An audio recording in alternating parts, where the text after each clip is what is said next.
नंददीप फाउंडेशनमधील प्रमोद जाधव यांच्या कमरेची गंभीर शस्त्रक्रिया प्रसिद्ध अस्थिरोग तज्ज्ञ डॉक्टर प्रशांत कसारे यांनी मोफतपणे केली। शस्त्रक्रियेसह तपासण्या आणि औषधांचा खर्चही रुग्णालयानं उचलला। या उपक्रमामुळे डॉक्टरांच्या सेवाभावी वृत्तीचं दर्शन घडलं।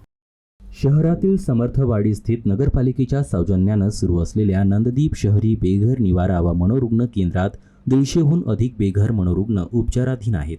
यापैकी प्रमोद जाधव हे काही दिवसांपूर्वी निवारा केंद्रातील बाथरूमजवळ पाय घसरून पडले। या अपघातात त्यांच्या कमरेजवळील हाड गंभीररित्या दुभंगलं होतं। अशा संकटकाळी नंददीपच्या मनोरुग्ण सेवेत स्वतःचे योगदान देणाऱ्या डॉक्टर कसारे यांनी पुढाकार घेत त्यांची मोफत शस्त्रक्रिया करून दिली। तत्पूर्वी शस्त्रक्रियेसाठी लागणाऱ्या सर्व चाचण्या, औषधीचा खर्च देखील कसारे हॉस्पिटलने उचलला। शस्त्रक्रियेशिवाय हाड पूर्ववत जुळत नसल्यानं ही शस्त्रक्रिया करावी लागली, असं डॉक्टर कसारे यांनी सांगितलं।